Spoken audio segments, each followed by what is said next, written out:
Assalamualaikum warahmatullahi wabarakatuh. Alhamdulillahirrabbilalamin. Allahumma salli wa sallim wa barik ala Muhammad wa ala ali Muhammad. Ayah bunda sekalian, perkenalkan nama saya Ardi Hasan Saad Fatani.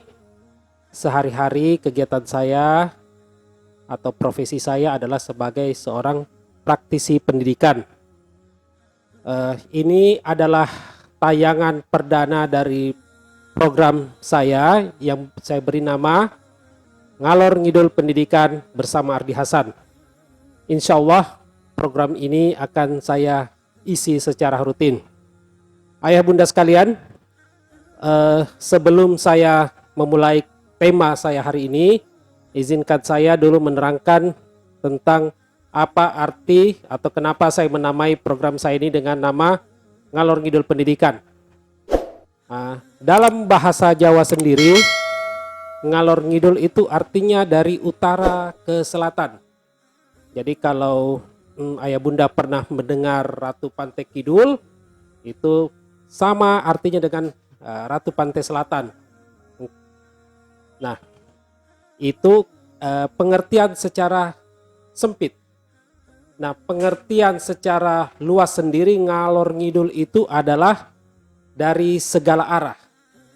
Jadi maksud saya menamai program ini dengan Ngalor Ngidul Pendidikan bersama Ardi Hasan Saad adalah saya insya Allah akan membawakan program tema-tema yang mungkin range-nya agak luas. Bisa kita berbicara masalah ekonomi, keuangan, politik, hukum, keagamaan. Tapi saya akan meninjaunya dari sisi pendidikannya. Nah, mudah-mudahan apa yang saya bawakan ini insya Allah ada manfaatnya bagi ayah bunda sekalian. Nah, untuk tema pertama saya kali ini, saya mengangkat tentang Down Syndrome. Tapi perlu ayah bunda ketahui, di sini saya tidak akan menjelaskan secara detail teknis. Misalnya apa itu Down Syndrome, apa tingkatan-tingkatannya, gimana terapinya dan sebagainya. Itu ada orang yang lebih ahli daripada itu. Ayah bunda sekalian, saya sendiri juga mempunyai adik, lebih tepatnya adik ipar saya itu adalah penderita Down Syndrome. Kemenakan saya, sepupu satu kali saya pun menderita Down Syndrome. Pada suatu hari ketika di rumah mertua saya melihat daripada wajah adik saya ini terbersit dalam pikiran saya kata-kata begini, aduh kasihan banget nih adik saya nih, betapa tidak beruntungnya hidupnya. Tapi sesaat kemudian ayah bunda sekalian, itu kayak ada insight dalam pikiran saya atau mungkin ilham dalam pikiran saya yang mempertanyakan tentang pernyataan saya tersebut. Betulkah anak Down Syndrome itu anak yang tidak beruntung? Nah itu saya kayak dapat gambaran. Jadi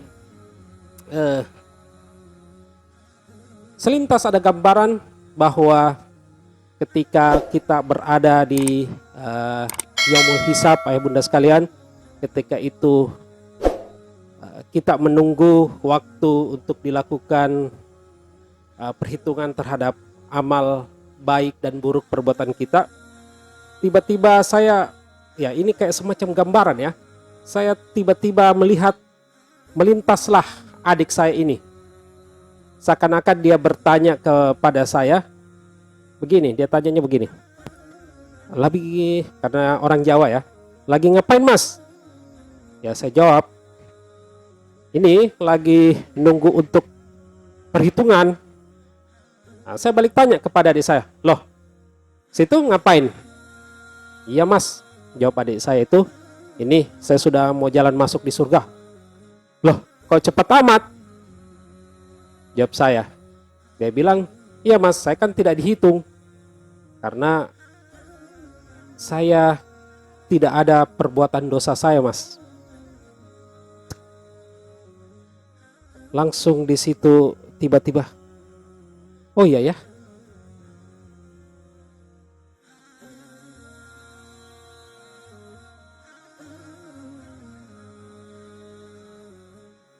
Jadi begini ayah bunda sekalian, secara medis dikatakan bahwa Down syndrome itu diakibatkan, ini kalau nggak salah ya, adanya kelainan di kromosom sang anak. Sehingga ya kalau sepintas kita lihat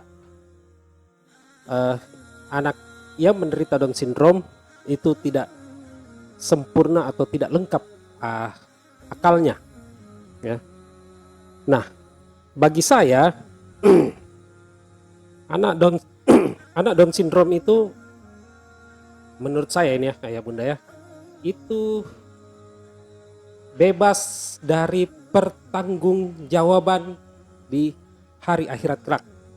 Nah, ini tentunya kalau kita percaya tentang adanya perhitungan amal baik dan buruk di akhirat kelak. Karena kenapa? Karena pada dasarnya mereka itu tidak ngerti atas apa yang mereka kerjakan. Mereka tidak paham atas kelakuan mereka. Kenapa? Karena sekali lagi Allah tidak menurunkan akal yang sempurna kepada mereka. Tapi bukan berarti ketika anak Down syndrome itu diberikan roh oleh Allah atau diutus, diturunkan oleh Allah ke dunia, itu bukan berarti saat itu Allah lalai atau alfa memberikan kecerdasan. Tidak, bukan itu.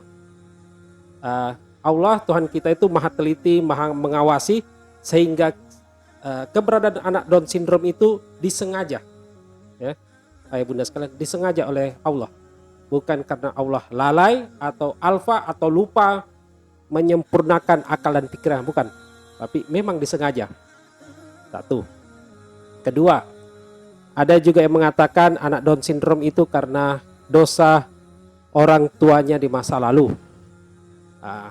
Begini ayah bunda, kalau bagi saya pribadi, pemikiran saya adalah bahwa tidak adil rasanya kalau orang lain yang berbuat salah, konsekuensi kesalahannya itu ditimpakan pada orang lain. Jadi misalnya si A yang bersalah, yang bertanggung jawab itu si B, bagi saya itu sesuatu yang tidak adil.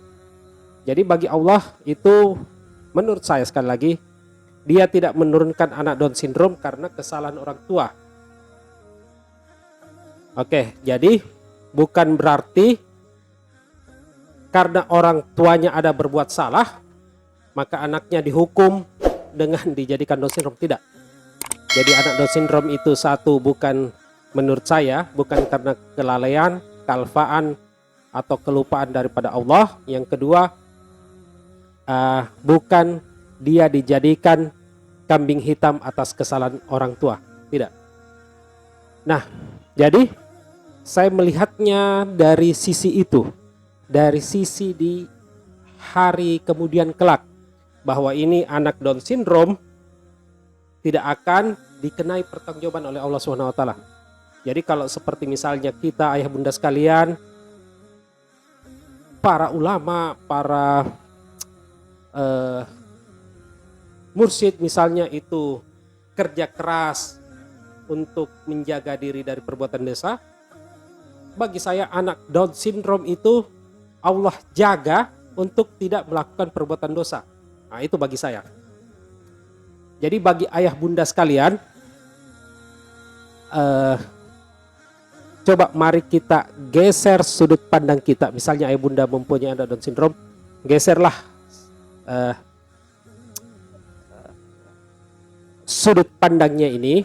Jadi kalau selama ini kita bersudut pandang bahwa anak Down syndrome itu anak yang kasihan hidupnya, mungkin saat ini di dunia dia tidak beruntung, mungkin kasihan hidupnya, mungkin kita direpotkan, tapi insya Allah saya yakin bahwa di hari kemudian kelak ya dia akan menjadi orang yang beruntung.